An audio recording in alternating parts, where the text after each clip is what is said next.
നമസ്കാരം. ആത്മീക യാത്രയുടെ പുതിയൊരു പതിവിലേക്ക് എല്ലാവർക്കും സ്വാഗതം. നമ്മുടെ കമൻറ്റ് ബോക്സുകളിലൂടെ ഒരുപാട് പേർ ചോദിക്കുന്ന ഒരു കാര്യമാണ്, പണത്തെ മാനിഫെസ്റ്റ് ചെയ്യുവാൻ ഒരുപാട് താന്ത്രികങ്ങളും ലോ ഓഫ് അട്രാക്ഷൻ മെത്തേഡുകളും സ്വിച്ച് വേർഡുകളെ കുറിച്ചും പറയുന്നുണ്ട്. അതുപോലെ തന്നെ റിലേഷൻഷിപ്പിൽ ഉണ്ടാകുന്ന പ്രശ്നങ്ങളെ പരിഹരിക്കുവാൻ വേണ്ടി എന്തെങ്കിലും താന്ത്രികങ്ങളോ സ്വിച്ച് വേർഡുകളോ അല്ലെങ്കിൽ ലോ ഓഫ് അട്രാക്ഷൻ മെത്തേഡുകളോ എല്ലാം ഉണ്ടോ എന്ന്. ഒരുപാട് മെത്തേഡുകൾ റിലേഷൻഷിപ്പിൻ്റെ പ്രശ്നങ്ങളെ പരിഹരിക്കുവാൻ വേണ്ടി ഉണ്ട്. അതിൽ പല കാര്യങ്ങളും ഞാൻ നിങ്ങളോട് പങ്കുവച്ചതുമാണ്. പക്ഷെ ഞാൻ ഇന്നിവിടെ പറയുവാൻ പോകുന്നത് വളരെ എളിമയായ രീതിയിൽ നമ്മളും മറ്റുള്ളവരും തമ്മിലുള്ള പ്രശ്നങ്ങളെ തീർത്തെടുക്കുവാൻ വേണ്ടി നമ്മൾ ചെയ്യേണ്ട ഒരു പ്രധാനപ്പെട്ട താന്ത്രിക രീതിയാണ്. അതായത് ഒരു ജോലി സ്ഥലത്ത് ജോലിക്ക് പോകുന്ന വ്യക്തികളാണെങ്കിൽ പലർക്കും പലതരത്തിലുള്ള പ്രശ്നങ്ങൾ അനുഭവപ്പെടാറുണ്ട്. നമ്മുടെ ജോലിയിലെ പെർഫോമൻസ് നല്ലതാണെങ്കിൽ പോലും അതിൽ നിന്നും ഒരു അപ്രിസിയേഷൻ കിട്ടാതിരിക്കുമ്പോൾ വളരെയധികം വിഷമം നമുക്ക് അനുഭവപ്പെടാറുണ്ട്. മാത്രമല്ല, ഏതൊരു കാര്യങ്ങൾ ചെയ്താലും അതിലെ തെറ്റുകൾ ചൂണ്ടിക്കാണിക്കുവാൻ നമ്മുടെ കൂടെ തന്നെ ഒരുപാട് പേർ ഉണ്ടാകും. ഉദാഹരണത്തിന്, നമ്മൾ ശരിയായ ടൈമിങ്ങിൽ പോയാലും എന്താ നേരത്തെ വന്ന് എന്ന് ചോദിക്കും. അതേസമയത്ത് വൈകി പോയാലും എന്താ വൈകി വന്ന് എന്ന് ചോദിക്കും. ചുരുക്കി പറഞ്ഞാൽ ഏത് കാര്യങ്ങൾ ചെയ്താലും എന്ത് പറഞ്ഞാലും അത് അവിടെ വേറെ തരത്തിലുള്ള ഒരു പ്രശ്നങ്ങളെയാണ് നമ്മളിലേക്ക് കൊണ്ട് എത്തിക്കുന്നത് എന്നുള്ളവർ ഒരുപാട് പേരുണ്ടാകും. ഇത് മുഖാന്തരം അവർക്ക് ജോലിക്ക് പോകുവാൻ തന്നെ വളരെയധികം വിഷമങ്ങൾ ഉണ്ടാകും. അതായത് വീട്ടിലേക്ക് വരുമ്പോഴുള്ള സന്തോഷം തിരികെ രാവിലെ എഴുന്നേറ്റ് ജോലിക്ക് പോകുമ്പോൾ ഉണ്ടാകില്ല.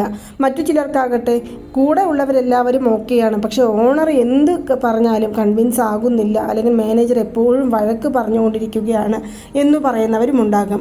അതുപോലെ തന്നെ ചിലർക്ക് പാർട്ട്നേഴ്സുമായിട്ട് നമ്മൾ ഒരു തൊഴിൽ നടത്തുകയാണെങ്കിൽ അതിലെ പാർട്ട്നേഴ്സുമായിട്ട് എപ്പോഴും ചില പ്രശ്നങ്ങൾ വന്നുകൊണ്ടിരിക്കുന്നുണ്ട് എന്ന് പറയും. മറ്റു ചിലർക്കാകട്ടെ ഫ്രണ്ട്സുകൾ തമ്മിൽ, ചില മാതാപിതാക്കൾക്ക് നമ്മൾ പറയുന്ന കാര്യങ്ങൾ മക്കൾ അനുസരിക്കുന്നില്ലല്ലോ എന്നോർത്ത് വളരെയധികം വിഷമങ്ങൾ ഉണ്ടാകും. അതുപോലെ ഭാര്യ ഭർത്താവ് പറയുന്നത് കേൾക്കുന്നില്ല, ഭർത്താവ് ഭാര്യ പറയുന്നത് കേൾക്കുന്നില്ല എന്നുള്ള വിഷമങ്ങളും ഒരുപാട് പേർക്കുണ്ടാകും. ഇങ്ങനെ നമ്മൾ പറയുന്ന കാര്യങ്ങൾ ന്യായമാണെങ്കിൽ പോലും അത് മറ്റുള്ളവർ കേൾക്കുവാനോ അതിന് നമുക്ക് കറക്റ്റായിട്ടുള്ള ഒരു മറുപടി തരുവാനോ അവർ കൂട്ടാക്കുന്നില്ല, അല്ലെങ്കിൽ നമുക്കൊരു സൊല്യൂഷൻ തരുവാൻ അവർ കൂട്ടാക്കുന്നില്ല. നമ്മളെ കേൾക്കുവാൻ പോലും അവർ തയ്യാറാകുന്നില്ല എന്ന് പറയുമ്പോൾ അത് നമുക്ക് പലതരത്തിലുള്ള പ്രശ്നങ്ങൾ കൊണ്ടെത്തിക്കും. ചില സന്ദർഭങ്ങളിൽ നമുക്ക് അതിനെക്കുറിച്ച് തന്നെ ഓർത്തൊരു ഡിപ്രഷൻ സ്റ്റേജിലേക്ക് പോകുവാൻ സാധ്യതയുള്ളവർ ഒരുപാട് പേരുണ്ട്. ചിലർക്ക് വിഷമങ്ങൾ തോന്നുന്ന ഒരു സാഹചര്യം ഉണ്ടാകും. മറ്റു ചിലർക്കാകട്ടെ ആരോടും സംസാരിക്കുവാൻ തോന്നില്ല, എപ്പോഴും ദേഷ്യത്തോടു കൂടി ഇരിക്കുവാനേ തോന്നുകയുള്ളൂ. അതുപോലെ പലരും പല തരത്തിലുള്ള പ്രശ്നങ്ങൾ അനുഭവിക്കുന്നുണ്ട്. ഇത് റിലേഷൻഷിപ്പിൽ എന്ന് മാത്രമല്ല, നമ്മുടെ ഭാഗത്തെ ന്യായീകരണങ്ങളെ നമ്മൾക്ക് പറയാൻ സമ്മതിക്കുന്നില്ല, അതാരും തന്നെ കേൾക്കുവാൻ തയ്യാറാകുന്നില്ല എന്നെല്ലാം പറയുമ്പോൾ അതിന് അതിൻ്റേതായ വിഷമങ്ങൾ നമ്മൾ അനുഭവിക്കുന്നുണ്ടാകും. അങ്ങനെയുള്ള വിഷമങ്ങളെ മറികടക്കുവാൻ വേണ്ടി നമ്മൾ പറയുന്ന ന്യായമായ കാര്യങ്ങളെ അവർ കേൾക്കുവാനും അതിൽ ശരിയേത് തെറ്റേത് എന്ന് നമുക്ക് തിരിച്ചു പറയുവാനും ആ ശരികളെ അവർ സ്വീകരിച്ച് നമുക്ക് പതുക്കെ ഒന്ന് നമ്മളെ ഉയർത്തി വിടുവാനും അവർ തയ്യാറാവുകയാണെങ്കിൽ ഒരു പക്ഷെ നമ്മുടെ ജീവിതം തന്നെ മാറി മറിയുമെന്ന് പലരും കരുതുന്നുണ്ടാകും. അതുപോലെ തന്നെ പലർക്കും വളരെയധികം നല്ല സുഹൃത്തുക്കളായിരിക്കും, പക്ഷെ ഏതെങ്കിലും ഒരു ചെറിയ തെറ്റിദ്ധാരണയുടെ പേരിൽ അവർ പിരിഞ്ഞിരിക്കുകയാണ്. അതുപോലെ തന്നെ റിലേഷൻഷിപ്പിൽ ഇതുപോലെ ഒരു ചെറിയ പ്രശ്നമുണ്ട്, പക്ഷെ ഞാൻ എന്താണ് പറയുന്നത് എന്ന് അവർ മനസ്സിലാക്കുന്നില്ല. എൻ്റെ ഫോൺ കോളുകൾ എടുക്കുന്നില്ല, എൻ്റെ മെസ്സേജുകൾ നോക്കുന്നില്ല, എന്നെ ബ്ലോക്ക് ചെയ്തിരിക്കുകയാണ്. എന്നെ അവർ ഒന്ന് മനസ്സിലാക്കിയാൽ മതി, എന്നോട് സംസാരിക്കണമെന്നില്ല, എൻ്റെ ഭാഗത്ത് തെറ്റില്ല എന്നവർ മനസ്സിലാക്കിയാൽ മതി എന്ന് നമ്മൾ പല പ്രാവശ്യങ്ങളും ചിന്തിച്ചിട്ടുണ്ടാകും. അങ്ങനെ ചിന്തിച്ചിരിക്കുന്നവരാണെങ്കിലും ഞാൻ ഇവിടെ പറയുന്ന ഈ ഒരു മെത്തേഡ് നിങ്ങൾക്ക് ട്രൈ ചെയ്യാവുന്നതാണ്. ഇത് മുഴുവനായിട്ടും ഒരു ലോ ഓഫ് അട്രാക്ഷൻ മെത്തേഡ് ആയതിനാൽ ആർക്കു വേണമെങ്കിലും ഇതൊന്ന് ശ്രമിച്ചു നോക്കാവുന്നതാണ്. ഇത് നമ്മൾ പരീക്ഷിക്കേണ്ട ഒരു ദിവസം എന്ന് പറയുന്നത് ഒന്നുകിൽ വ്യാഴാഴ്ച അല്ലെങ്കിൽ ശനിയാഴ്ച. ഈ 2 ദിവസങ്ങളിൽ ഏതെങ്കിലും ഒരു ദിവസം നിങ്ങൾക്ക് എപ്പോഴാണോ സമയം കിട്ടുന്നത് ആ സമയത്ത് ഇതൊന്ന് നിങ്ങൾക്ക് ട്രൈ ചെയ്ത് നോക്കാവുന്നതാണ്. ഇനി പ്രധാനമായും ഞാനൊരു കാര്യം പറയാം, ഇതിൽ നിങ്ങൾക്ക് വിശ്വാസമുണ്ടെങ്കിൽ മാത്രം നിങ്ങൾ ഇതൊന്ന് ട്രൈ ചെയ്ത് നോക്കുക. വിശ്വാസമൊന്നുമില്ല, പക്ഷേ ഞാൻ വെറുതെ ഒന്ന് ശ്രമിച്ചു നോക്കാം എന്ന് കരുതിയാണെങ്കിൽ നിങ്ങളിത് ചെയ്തു നോക്കേണ്ട ആവശ്യമില്ല. അതുകൊണ്ട് തന്നെയാണ് ഞാൻ പറയുന്നത്, ഈ പ്രപഞ്ചത്തിലും നമ്മൾ ചെയ്യുവാൻ പോകുന്ന കാര്യത്തിലും നമുക്ക് പൂർണ്ണമായ വിശ്വാസമുണ്ടെങ്കിൽ മാത്രം ഇങ്ങനെയുള്ള മെത്തേഡുകൾ നിങ്ങൾ ശ്രമിച്ചു നോക്കുക. പിന്നീട് ഒരു കാര്യം കൂടി പറയുവാനുണ്ട്. നിങ്ങളുടെ ഭാഗത്ത് ശരിയുണ്ടെങ്കിൽ, അതായത് നിങ്ങൾ ന്യായമായ കാര്യങ്ങൾ പറഞ്ഞിട്ടും അവർ മനസ്സിലാക്കുന്നില്ല എന്നുണ്ടെങ്കിൽ മാത്രമേ നിങ്ങൾ ഈ മെത്തേഡ് പരീക്ഷിച്ച് നോക്കാവൂ. അല്ലാതെ ദുരുപയോഗം ഒരിക്കലും ഈ മെത്തേഡ് കൊണ്ട് ചെയ്തു നോക്കാമെന്ന് ഉദ്ദേശിക്കരുത്. കാരണം അത് നമുക്ക് എപ്പോഴും തെറ്റായ ഫലമായിരിക്കും കൊണ്ടെത്തിക്കുന്നത്. അപ്പോൾ ഈ ഒരു കാര്യം നമ്മൾ ശ്രദ്ധിക്കേണ്ടതുണ്ട്. ഇനി ഒരു കാര്യം കൂടി, 11 ദിവസം തുടർച്ചയായിട്ട് ഈ ഒരു മെത്തേഡ് ചെയ്തെങ്കിൽ മാത്രമേ ഞാൻ ഇപ്പോൾ ഇവിടെ പറയുന്നതിന് നിങ്ങൾക്ക് പൂർണ്ണമായ ഫലം ലഭിക്കുകയുള്ളൂ.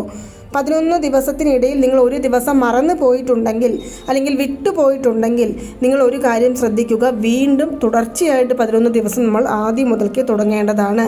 അങ്ങനെയാണെങ്കിൽ നിങ്ങൾ 11 ദിവസവും ഒരേ സമയത്ത് ചെയ്യാം.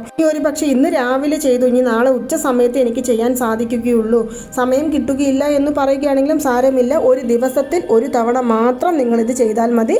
കൃത്യം 11 ദിവസം മാത്രം ചെയ്താൽ മതി. ഒരു വ്യക്തിയെ മാത്രമേ ഈ സമയത്ത് മാനിഫെസ്റ്റ് ചെയ്യുവാൻ പാടുള്ളൂ. ആ ഒരു കാര്യം പ്രത്യേകിച്ച് ശ്രദ്ധിക്കുക. അതായത് നിങ്ങളുടെ ഒരു ഓണറാണെങ്കിലും അല്ലെങ്കിൽ നിങ്ങളുടെ ഒരു ഉറ്റ സുഹൃത്താണെങ്കിലും അല്ലെങ്കിൽ നിങ്ങളുടെ മക്കളാണെങ്കിലും അവർക്ക് വേണ്ടി 11 ദിവസം നമ്മൾ ഈ ഒരു മെത്തേഡ് പരീക്ഷിച്ച് നോക്കാവുന്നതാണ്. ഈ മെത്തേഡ് ചെയ്യുവാൻ വേണ്ടി നമുക്ക് ഏറ്റവും പ്രധാനമായിട്ടും ആവശ്യം എന്ന് പറയുന്നത് ബേ ലീഫാണ്. ബേ ലീഫ്, ബിരിയാണി ഇല, ബ്രിഞ്ചി ഇല, വഴന ഇല എന്നെല്ലാം പറയും. ഉണങ്ങിയ ഇലയാണ് നമുക്ക് ആവശ്യം. കാരണം നമുക്കിത് കത്തിച്ചു കളയേണ്ടതാണ്. ഈ ബിരിയാണി ഇലയ്ക്ക് ഒരുപാട് തരത്തിലുള്ള പ്രത്യേകതകളുണ്ട്. പണത്തെ മാനിഫെസ്റ്റ് ചെയ്യുവാൻ പറ്റും, അതുപോലെ ആഗ്രഹിച്ച കാര്യങ്ങളെ മാനിഫെസ്റ്റ് ചെയ്യുവാൻ പറ്റും, വ്യക്തികളെ മാനിഫെസ്റ്റ് ചെയ്തെടുക്കുവാൻ സാധിക്കും. ഇങ്ങനെ ഒരുപാട് തരത്തിലുള്ള പ്രയോജനങ്ങൾ ഈ ബിരിയാണി ഇല കൊണ്ട് നമുക്കുണ്ട്. അതുകൊണ്ട് നിങ്ങൾ ഇത് എടുക്കുമ്പോൾ കീറാത്തതും പൊട്ടാത്തതുമായ ഇലകൾ കിട്ടുകയാണെങ്കിൽ അങ്ങനെയുള്ള ഒരു ഇല എടുക്കുക. ഒരു ദിവസത്തിൽ ഒരു ഇല. ഇനി നമുക്ക് ഇത് എഴുതുവാൻ വേണ്ടി ഏത് നിറത്തിലുള്ള മഷിയുള്ള പേനയാണ് വേണ്ടതെന്നാൽ ചുവപ്പ് നിറത്തിലുള്ള മഷിയുള്ള പേനയാണ് നമുക്ക് ഇതിൽ മാനിഫെസ്റ്റേഷന് വേണ്ടി എഴുതുവാൻ നമ്മൾ ഉപയോഗിക്കേണ്ടത്. നിങ്ങൾ ആരെയാണോ മാനിഫെസ്റ്റ് ചെയ്യുവാൻ ഉദ്ദേശിക്കുന്നത് അല്ലെങ്കിൽ വശ്യം ചെയ്ത് നിങ്ങളുടെ കാര്യങ്ങൾ സംസാരിക്കുവാൻ ആഗ്രഹിക്കുന്നത്, ആ വ്യക്തിയുടെ പേര് കൃത്യമായിട്ട് എഴുതുക. അതായത് ഷോർട്ടായിട്ടുള്ള നെയിമുകൾ എഴുതരുത്. നിങ്ങൾ അവരെ സ്നേഹത്തോടു കൂടി വിളിക്കുന്ന പേരുകൾ നിങ്ങൾ എഴുതരുത്. അങ്ങനെ അവരുടെ മുഴുവനായിട്ടുള്ള പേര് എഴുതിയതിനു ശേഷം നമ്മൾ വശ്യരീതിക്ക് ഉപയോഗിക്കുന്ന ഒരു നമ്പറാണ് 3314742. ഇതിൽ നിങ്ങൾക്ക് മനസ്സിലാകുന്നില്ലെങ്കിൽ ഞാൻ വീണ്ടും പറയാം. 3314742. ഇത് എഴുതിയതിനു ശേഷം നിങ്ങൾ 11 ദിവസവും വീടിനുള്ളിലിരുന്നു കൊണ്ടോ വീടിന് പുറത്തിരുന്നു കൊണ്ടോ ഈ ഇലയെ കത്തിക്കാവുന്നതാണ്. കത്തിച്ചതിനു ശേഷം ഇതിൽ വരുന്ന ആ ചാമ്പൽ നമ്മൾ ഈ പ്രപഞ്ചത്തിലേക്ക് ഊതിവിടാം. ഇത് എഴുതുന്ന സമയത്ത്, അതായത് നിങ്ങൾ ഈ പേരെഴുതുന്ന സമയത്താണെങ്കിലും നിങ്ങളിത് കത്തിക്കുന്ന സമയത്താണെങ്കിലും ആ വ്യക്തി നിങ്ങളോട് വന്ന് സംസാരിക്കുന്നത് പോലെ സങ്കല്പിച്ചു കൊണ്ട് വേണം നിങ്ങൾ ഇത് എഴുതുവാനും കത്തിക്കുവാനുമായിട്ട്. അല്ലാതെ വെറുതെ എഴുതണം, ഞാൻ എഴുതി കത്തിക്കാൻ പറഞ്ഞു കത്തിച്ചു എന്ന് എഴുതിയാൽ നമുക്ക് ഫലം കിട്ടില്ല.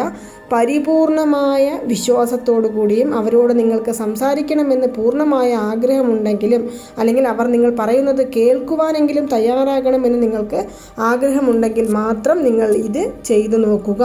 അങ്ങനെയാണെങ്കിൽ മാത്രമേ നമുക്ക് അതിൻ്റേതായ ഫലം ലഭിക്കുകയുള്ളൂ.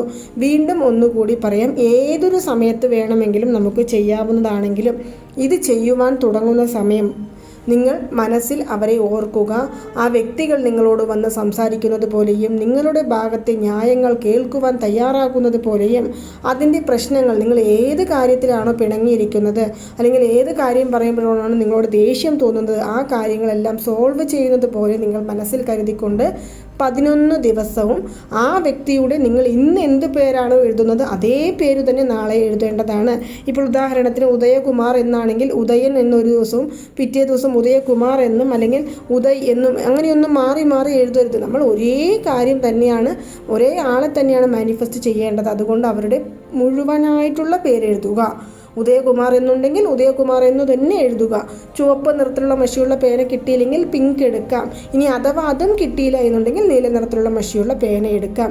ഇങ്ങനെ നിങ്ങൾ 11 ദിവസവും ആ വ്യക്തിയുടെ പേര് മനസ്സിൽ കരുതിക്കൊണ്ട് ആ വ്യക്തിയെ മനസ്സിൽ കരുതിക്കൊണ്ട് ഈ ഇലയിൽ എഴുതി, ഈ ഇലയുടെ താഴെ ഞാൻ നേരത്തെ പറഞ്ഞ നമ്പറും എഴുതി ഇതിനെ കത്തിച്ചു കളഞ്ഞ് ഈ ഭൂമിയിലേക്ക് അല്ലെങ്കിൽ ഈ പ്രപഞ്ചത്തിലേക്ക് ഊതി വിടുക. ഈ പ്രപഞ്ചത്തിലെ ആകർഷണ ശക്തികളുടെ അനുഗ്രഹത്തോടു കൂടി നമ്മൾ ആഗ്രഹിച്ച കാര്യം നമ്മളിലേക്ക് ആകർഷിച്ചെടുത്തു കൊണ്ടുവരുവാൻ ഈ ഒരു ഇലയ്ക്കും നമ്മൾ ഈ ഇല അഗ്നിദേവനെ സമർപ്പിച്ചു കഴിഞ്ഞാൽ അഗ്നിദേവനും സാധിക്കുന്നതാണ്. അതുകൊണ്ടാണ് ഞാൻ ഇവിടെ പറയുന്നത്, നിങ്ങൾ ഒരിക്കലും ഇതിനെ ഒരു തമാശ രീതിക്ക് എടുക്കരുത്. വളരെ സീരിയസ് ആയിട്ടുള്ളൊരു കാര്യമാണ് ഞാൻ പറയുന്നത്. നമ്മുടെ ജീവിതത്തിലെ ഏറ്റവും വലിയ പ്രശ്നങ്ങളിൽ നിന്നെല്ലാം മോചനം നേടുവാൻ സാധിക്കുന്ന ഒരു മെത്തേഡാണ് ഇത്. ഇന്ന് രാത്രി ചെയ്ത് നാളെ രാവിലെ ഈ പ്രപഞ്ചത്തിലേക്ക് ഊതി വിടുകയാണെങ്കിലും സാരമില്ല, അല്ല നമുക്ക് ഇപ്പോൾ തന്നെ ചെയ്ത് ഇപ്പോൾ തന്നെ ഊതി വിടുകയാണെങ്കിലും സാരമില്ല. പക്ഷെ നിങ്ങൾ ഇത് പുറത്തു കൊണ്ടുപോയി പ്രപഞ്ചത്തിലേക്ക് ഊതി വിടാതിരിക്കുന്നത് തെറ്റാണ്. അതുകൊണ്ടാണ് ഞാൻ ഇവിടെ എടുത്ത് പറയുന്നത്, ഇത് നിങ്ങൾ ചെയ്തു കഴിഞ്ഞിട്ടുണ്ടെങ്കിൽ അത് കത്തിച്ചു കളയണം. കത്തിച്ച് ഈ പ്രപഞ്ചത്തിലേക്ക് ഊതി വിടേണ്ടതാണ്. നിങ്ങൾ ട്രൈ ചെയ്ത് നോക്കുക, നല്ല റിസൾട്ട് നമുക്ക് ലഭിക്കുന്നതായിരിക്കും. വിശ്വാസത്തോടു കൂടിയും അതുപോലെ തന്നെ നമ്മളിൽ തന്നെ പൂർണ്ണമായും വിശ്വസിച്ചുകൊണ്ട് ഈ മെത്തേഡ് ട്രൈ ചെയ്ത് നോക്കുക. അപ്പോൾ നിങ്ങൾക്ക് എല്ലാവർക്കും ഈ ഒരു വീഡിയോ ഇഷ്ടമായി കാണുമെന്ന് വിശ്വസിക്കുന്നു. ഇതുപോലുള്ള മാനിഫെസ്റ്റേഷൻ മെത്തേഡുകൾ, ഏഞ്ചൽ നമ്പറുകൾ, സ്വിച്ച് വേർഡുകൾ, താന്ത്രികങ്ങൾ, വഴിപാടുകൾ, മന്ത്രജപങ്ങൾ എന്നിവയെക്കുറിച്ച് കൂടുതലായിട്ട് അറിയണമെന്നുണ്ടെങ്കിൽ ആത്മീക യാത്ര എന്ന ഈ ഒരു ചാനൽ സബ്സ്ക്രൈബ് ചെയ്യുവാനും സപ്പോർട്ട് ചെയ്യുവാനും ഷെയർ ചെയ്യുവാനും മറക്കരുത്. നന്ദി, നമസ്കാരം.